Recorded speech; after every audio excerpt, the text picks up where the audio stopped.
Hello friends, love in spirituality 1111 में मैं अदिति सिंह आपका बहुत बहुत स्वागत करती हूँ। फ्रेंड्स, हम आज बात करने वाले हैं चक्रास के ऊपर। मैं चक्रास के ऊपर एक सीरीज लेकर के आ रही हूँ जिसमें कि हम डिफरेंट चक्रास को डिटेल में बताएंगे। वैसे तो मैंने एक वीडियो डाली थी जिसमें हमने बताया था कि जो चक्रास की एक बेसिक इन्फॉर्मेशन मैंने दी थी, तो काफ़ी सारे लोगों ने, काफ़ी व्यूअर्स ने कमेंट किया था कि उनको डिटेल रीडिंग जाननी है और इनफैक्ट आपको जाननी भी चाहिए, क्योंकि मैं अपने हर वीडियो में आपको बोलती हूँ कि आपको अपने चक्रास के ऊपर काम करना चाहिए।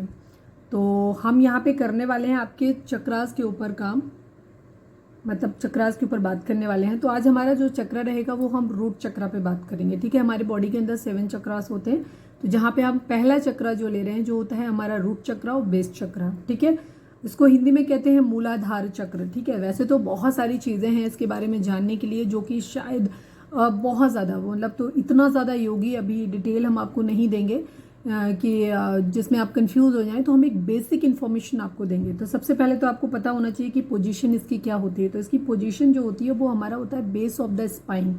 जो हमारी रीढ़ की हड्डी होती है उसमें जो हमारा सबसे निचला हिस्सा होता है, नुकीला सा, उसको बोलते हैं, वहां पे होता है हमारा बेस चक्रा। ठीक है, अगर हमारे हिप्स के दोनों साइड के अगर हम बीच के सेंटर को लेंगे तो वहां पे हमारा बेस जो स्पाइन जो होती है, अगर हम ठीक से सीधे बैठ जाएं तो बैठते वक्त जो हमारा अपनी अगर रीढ़ की हड्डी को हम पीछे फील करते हैं तो जो नुकीला सा हिस्सा होता है सबसे पीछे, वो होता है हमारा बेस चक्रा या रूट चक्रा। ठीक है, इसका जो कलर होता है वो रेड होता है। मैंने ऑलरेडी एक वीडियो डाली हुई है जिसमें मैंने छोटी छोटी जो चीज़ें हैं बेसिक वो बताई हुई थी, तो आप वो वीडियो देख लेना। तो मैं उसको डिटेल नहीं करती हूँ ताकि बहुत लंबा नहीं करना मुझे। एलिमेंट जो होता है वो अर्थ एलिमेंट को डिनोट करता है। ठीक है, यहाँ पे है। तो रूट चक्रा के जो इम्बैलेंस के लक्षण होते हैं, सिम्टम्स क्या होते हैं कि रूट चक्रा आपका इम्बैलेंस हो गया, कैसे पता चलेगा आपको? तो मैं बेसिक चीज़ें इसलिए आपको बता रही हूँ। तो इसमें सबसे पहले जो चीज़ होती है वो होती है थकान। आपको बहुत ज़्यादा थकान महसूस होगी, टायर्डनेस एंड लो एनर्जी लगेगी, पीठ में हमेशा दर्द रहेगा, स्पेशली निचले हिस्से में। ठीक है, आपकी इंटेस्टाइन जो आपकी अंदर की आंतें होती हैं और शरीर के निचले हिस्से में हमेशा दर्द रहेगा। ठीक है, वेट आपका लॉस हो सकता है या फिर आप वेट गेन कर सकते हो। ठीक है, वजन बढ़ सकता है या वजन आपका कम हो सकता है। हाँ, कॉन्स्टिपेशन हो सकता है, मतलब कॉन्स्टिपेशन को हिंदी में क्या बोलते हैं, नहीं याद आ रहा मुझे। कॉन्स्टिपेशन आपको हो सकता है। ठीक है, पेल्विक दर्द होता है, पेल्विक पेन जो क्या होता है, जो महिलाओं में जो बच्चेदानी जहाँ पे होती है उस जगह को कह सकते हो, या फिर जो हमारी हिप बोन होती है, जो हमारी कमर की कूल्हे की जो बोन होती है उसके अंदर का हिस्सा जो होता है वहाँ पे आपको दर्द महसूस हो सकता है। ठीक है, आपके अंदर काफ़ी इम्पेशेंट बिहेवियर आपका हो जाता है, संयम नहीं रहता आपके अंदर, बहुत जल्दी जल्दी आपको बहुत इम्पेशेंट हो जाते हो आप बहुत ज़्यादा। ठीक है, आपके अंदर फियर इश्यूज बहुत ज़्यादा आ जाते हैं, डर बहुत ज़्यादा आता है, इनसिक्योरिटीज़ आ जाती है आपके अंदर। ठीक है, हर चीज़ को लेकर के, आप अपने फ्यूचर को लेकर के, अपनी फाइनेंशियल स्टेटस को लेकर के, कैसे होगा, क्यों, मतलब इन सब चीज़ों को लेकर के आपके अंदर बहुत फियर इश्यूज आ जाते हैं, इनसिक्योरिटी आपके अंदर बहुत ज़्यादा आ जाती है। ये होते हैं लक्षण हमारे कि जहाँ पे हमें पता चलता है कि हमारा बेस चक्र है जो वो इम्बैलेंस हो गया है।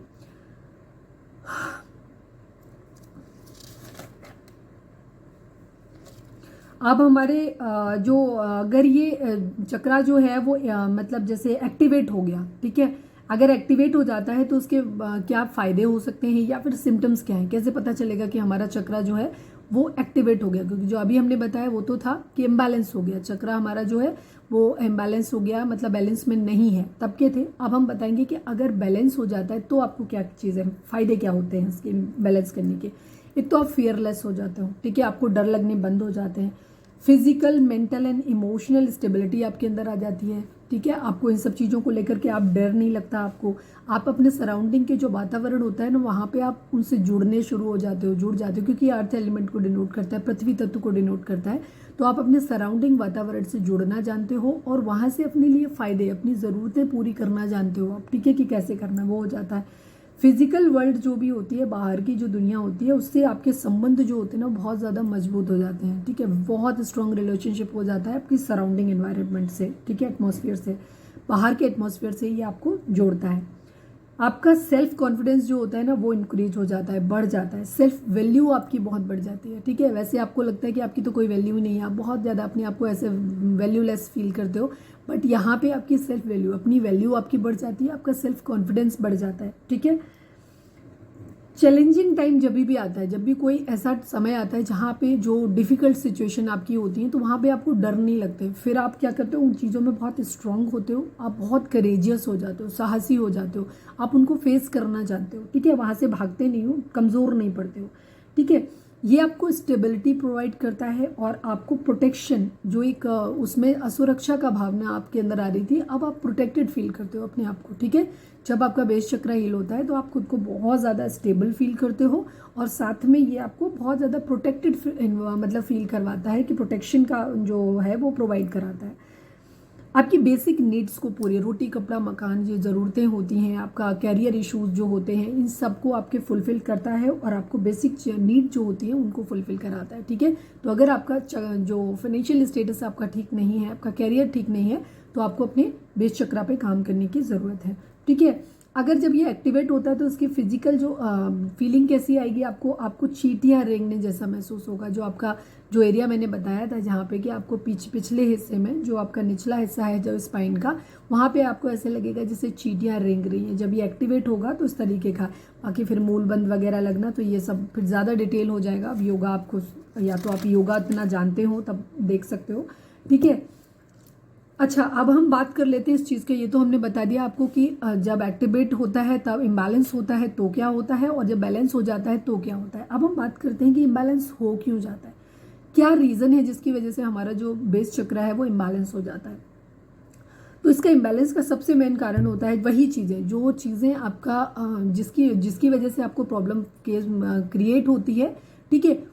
मतलब जब इम्बैलेंस होता है तो जो प्रॉब्लम्स आपको फेस करनी पड़ती हैं, एक्चुअली वही प्रॉब्लम्स क्रिएट करती हैं मतलब इसके इम्बैलेंस को, ठीक है।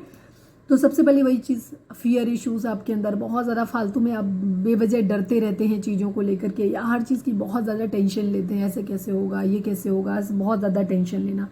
आर्थिक तंगी हमेशा आपकी बनी रहती है, फाइनेंशियल क्राइसिस आपकी हमेशा बनी रहती है। फ्यूचर को लेकर के आपकी इनसिक्योरिटीज़ बनी रहती हैं कि पता नहीं क्या कर पाएंगे, हमारी जॉब लगेगी कि नहीं लगेगी, शादी होगी कि नहीं होगी, हमारे बच्चे होंगे कि नहीं होंगे, मतलब बेवजह की चीज़ों को, फ्यूचर में ऐसा हो जाएगा वैसा हो जाएगा, उसकी टेंशन ले लेके आप पूरे टाइम लेते रहते हो, ठीक है। किसी तरीके का फिजिकल, इमोशनल या मेंटल टॉर्चर किसी तरीके का मिला हो, किसी को बचपन में मिला है या बड़े में मिला है, ठीक है। या फिर किसी तरीके की इग्नोरेंस मिली है कि लोग उपेक्षा आपकी की गई है फैमिली के अंदर या लोगों के द्वारा आपकी, या कहीं स्कूल कॉलेज कैंपस में या वर्क प्लेस पे, कहीं पे भी जहाँ पे आपको या तो फिजिकली या इमोशनली या मेंटली आपको टॉर्चर किया जा रहा है, या फिर आपकी उपेक्षा की जा रही है, आपको इग्नोर मारा जा रहा है, ठीक है।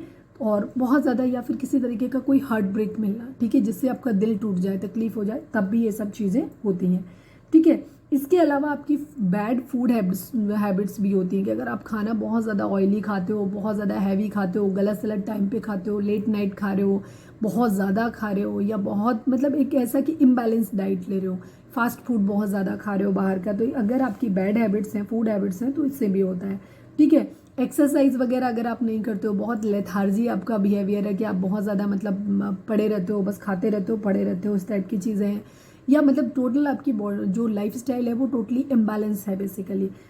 आपको इंसोम्निया की प्रॉब्लम हो सकती है, मतलब आप नींद नहीं आती है, ये प्रॉब्लम हो सकती है, बीमारी हो सकती है, या फिर मतलब अपना रूटीन ही ऐसा सेट कर लेना कि जिससे आपको नींद नहीं आ पा रही, आप सो नहीं पा रहे हो टाइम से, तो भी आपकी ये चीज़ें हो जाती हैं। किसी तरीके के एडिक्शंस हो सकते हैं, जैसे ड्रिंकिंग हो गई, स्मोकिंग हो गई, या और गंदी हैबिटें किसी तरीके की, जैसे सेक्सुअल बहुत ज़्यादा मतलब एक्टिविटी, मतलब किसी भी तरीके की बैड हैबिट्स हो गई, जो भी एडिक्शन आपको जिस तरीके की, जिनसे आप छूट नहीं पा रहे हो, वो चीज़ें भी आपके अंदर, मतलब जहाँ पे आप कमज़ोर और हेल्पलेस फील करते हो खुद को कि नहीं यार मेरे से ये नहीं हो पाएगा, मैं ये नहीं छोड़ पाऊंगा, ठीक है। कोई आदत ऐसी गंदी पड़ी हुई है जो नहीं छूट रही है, वहाँ पे भी, ठीक है। निगेटिव थिंकिंग, हमेशा हर चीज़ को लेके निगेटिव सोचते रहना, बुरा, अरे ये कोई भी काम करने चले उससे पहले ही सोच लिया नहीं यार ये नहीं हो पाएगा, यार अगर नहीं हुआ तो, या ऐसा नहीं हुआ तो, मतलब हर चीज़ में नहीं नहीं नहीं लगाना, हर चीज़ में निगेटिव लगा देना, मतलब हर चीज़ का बुरा सोच लेना, अच्छा नहीं सोचना काम करने से पहले, उसके बारे में उसका बुरा सोच लेना, ठीक है। लैक ऑफ सेल्फ कॉन्फिडेंस, आपके अंदर सेल्फ कॉन्फिडेंस नहीं है, उसकी कमी होना, ठीक है। जीरो सेल्फ रिस्पेक्ट होना, मतलब कतई सेल्फ रिस्पेक्ट नहीं है, कोई भी कुछ भी बुरा बोल रहा है, अच्छा बोल रहा है, कतई कुछ काम कर पाए नहीं कर पाए, सेल्फ रिस्पेक्ट नहीं है, मतलब उसकी कमी होना या सेल्फ कॉन्फिडेंस की कमी होना, ये सारी चीज़ें जो हैं ये आपके चक्रास को इम्बैलेंस करती हैं, मतलब आपके मूलाधार चक्र को इम्बैलेंस करती हैं एक्चुअली। मतलब या तो ये मूलाधार चक्र इम्बैलेंस होगा तो ये कंडीशन बन जाती है, ठीक है, और इन्हीं में से कुछ सिम्टम्स ऐसे होते हैं जो उस चक्र को इम्बैलेंस करने का काम करते हैं, ठीक है, वाइस वर्सा होता है। हाउ टू करेक्ट इट, अब हम बात करते हैं कि करेक्ट कैसे कर सकते हैं, ठीक है। तो सबसे पहले तो ये जो आदतें बताई हैं इन आदतों को छोड़ने की ज़रूरत है, ठीक है। अगर आपको हर चीज़ में नेगेटिव पैटर्न्स हैं, नेगेटिव सोचने की आदत है, बहुत ज़्यादा फिजूल डरने की आदत है, बहुत ज़्यादा टेंशन लेने की आदत है, फिजूल मतलब चीज़ें अपनी काल्पनिक दुनिया में अपने आप ही हर चीज़ को एज्यूम कर लेना, अगर ये हैबिट्स हैं तो इन हैबिट्स को आपको छोड़ने की ज़रूरत है, ठीक है। किसी तरीके के एडिक्शंस हैं अगर आपके अंदर तो उन एडिक्शंस को छोड़ने की ज़रूरत है। एक्सरसाइज अपनी करें, अपनी योगा मेडिटेशन ये सब चीज़ें अपने उसमें लेकर के आएँ, अपने रूटीन में लेकर के आएँ। दूसरी चीज़ हेल्दी ईटिंग हैबिट्स होती है, फ्रेश फूड खाएं, घर का बना हुआ खाएं, लाइट फूड खाएं, ठीक है। इसके अलावा आपका ये है, होल्ड, सॉरी कॉल आ गया था, तो ये आपको चीज़ें करनी है। अगर कहीं भी कुछ हो गया है, कुछ भी हार्ट ब्रेक मिला है या कहीं पे भी कुछ चीज़ें ख़राब हुई हैं तो उनको बार बार रिकॉल नहीं करें, बार बार उन चीज़ों में नहीं जाएं। जो हो गया है उसको हमेशा गिव अप, मतलब उससे क्या कहना चाहिए, उसको लेट गो करने की एक हैबिट डालें, ठीक है। ज़िंदगी में जो चीज़ें हो गई हैं या तो उनको करेक्ट किया जा सकता है तो करेक्ट करें, अगर करेक्ट नहीं किया जा सकता है तो फिर उनके बारे में ज़्यादा सोचा नहीं करें, क्योंकि सोचने से कुछ होता नहीं है। तो अगर करेक्ट नहीं कर सकते तो फिर उन चीज़ों को जाने दीजिए, ठीक है। उन चीज़ों के ऊपर ज़्यादा ध्यान देने की ज़रूरत नहीं है। खाने पीने की अपनी चीज़ें, अपनी हैबिट ठीक करें, ठीक है। सही टाइम पे खाएं, सही टाइम पे सोएं, एक्सरसाइज को अपने रूटीन में शामिल करें, पानी ढेर सारा पिएं, ठीक है। इसके अलावा क्योंकि जब आपका जब बॉडी हाइड्रेट नहीं होती है तो भी बहुत सारी प्रॉब्लम्स आ जाती हैं, तो इसलिए बॉडी को हमेशा हाइड्रेटेड रखें। बाहर जाएं, टहलें, थोड़ा सा हवा में जाएं, अपना नंगे पाँव टहल सकते हैं, लंबा वॉक पे जा सकते हैं, लंबी दूरी तक वॉक कर सकते हो आप, ठीक है। इसके अलावा गार्डनिंग कर सकते हो, ठीक है, इससे भी चीज़ें ठीक होती हैं। अगर आप गार्डनिंग का शौक है तो गार्डनिंग कर सकते हो, ठीक है। जितना हो सके ज़मीन से जुड़ने की कोशिश करें, नंगे पाँव ज़मीन पे चलें। डांस कर सकते हो आप, ठीक है, डांस भी कर सकते हो, डांस में भी ये चीज़ें आती हैं। इसके अलावा कुछ मुद्राएं होती हैं और कुछ इसमें आसन होते हैं, जैसे एक तो शवासन आप कर सकते हो, आप गूगल पे देख लेना।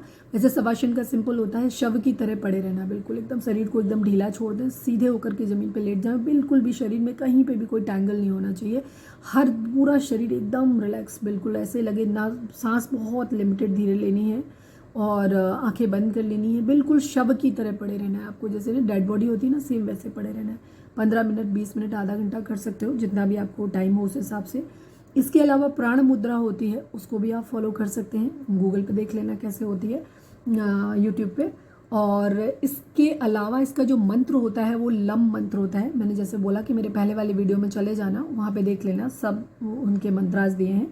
तो इसका जो मंत्र होता है लम मंत्र होता है, लम, ठीक है। इसको आपको सिंपल वे में क्या करना है, सबसे पहले तो आपको सीधे बैठ जाना है, अपनी स्पाइन को सीधे रखते हुए, पालथी मार के जैसे बैठते हैं सीधे मेडिटेशन करने के लिए, और अपनी उंगलियों को इस तरीके से, ये अंगूठे को तर्जनी के साथ में मिला के इस तरह से बनाना है और बाकी उंगलियों को खुला छोड़ देना, ठीक है। इस तरीके से आपको बैठना है और सीधे रख के आपकी स्पाइन, सिर पूरा एकदम सीधे स्ट्रेट लाइन में होना चाहिए। सांस आपकी नियमित तौर पर धीरे आराम से, मतलब अंदर बाहर हो रही हो, ऐसे जाना है। इसके अलावा इसके बाद आपको अपना जो मैंने पोजीशन बताई थी आपको, हिप बोन के अपने जो आपका रीड स्पाइन का जो लास्ट वाला हिस्सा है, जो नुकीला सा, जो आप ही अपनी फील कर सकते हो, आप अपने पीछे स्पाइन के रीड की हड्डी के नीचे के हिस्से में जाएंगे तो नुकीला फील होगा, वहाँ पे आपको फोकस करना है। एक रेड बॉल जैसा आप इमेजिन करो कि वहाँ पे एक रेड बॉल जैसा है, उसको वहीं पे अपने ध्यान को केंद्रित करो, फोकस करो अपना, और लम शब्द का उच्चारण करना है, लंबा लम, इस तरीके से आपको उच्चारण करना है। ये आप अपनी सुविधा अनुसार कितने भी बार कर सकते हैं, कितनी भी देर के लिए कर सकते हैं, पर डे आपको इसको मेडिटेशन में ला सकते हैं। इसके अलावा इसकी एक मुद्रा होती है जहाँ पे आप इस तरह से, ठीक है, सिंपली ऐसे करके इन दोनों हाथों को ऐसे मिला, ये चीज़ है, इनको बस एक दूसरे से मिला देना है और इसको, इस वाली उंगली को यहाँ मिला देना है, ऐसे मिला देना, ठीक है। ये आ गया समझ, सिंपल ऐसे जाना है, ऐसे मिला के ये वाली उंगली जो मध्यमा है इसको मिला लेना, पीछे मिला लेना और ये ऐसे आपका बन गया। ये मूलाधार के लिए होती है। इस मुद्रा में आप थोड़ी देर के लिए बैठ सकते हैं, जितनी भी चाहे 10 मिनट 15 मिनट जैसे चाहें वैसे बैठ सकते हैं, ठीक है। तो ये था हमारा आज मूला चक्रा की जो बैलेंसिंग की, जो हमने चक्रा के बारे में बात करना। चक्रास क्या होते हैं, 7 चक्रास में अपने हर वीडियो में बोलती हूँ, तो मैं इसलिए एक चक्रास की सीरीज लेकर के आई हूँ। तो आज का हमारा पहला चक्रा था मूलाधार चक्र या रूट चक्रा या बेस चक्रा, ठीक है। तो ये जानकारी आपको कैसी लगी, ठीक है, उसको आपको सिर्फ इसको सुनना ही नहीं है, इसको फॉलो भी करना है, ठीक है, फॉलो भी करना है इसको। और कैसी लगी जानकारी मुझे कमेंट करके बताना। मिलते हैं नेक्स्ट रीडिंग में। Till then bye bye, take care, stay positive, stay happy, love you all.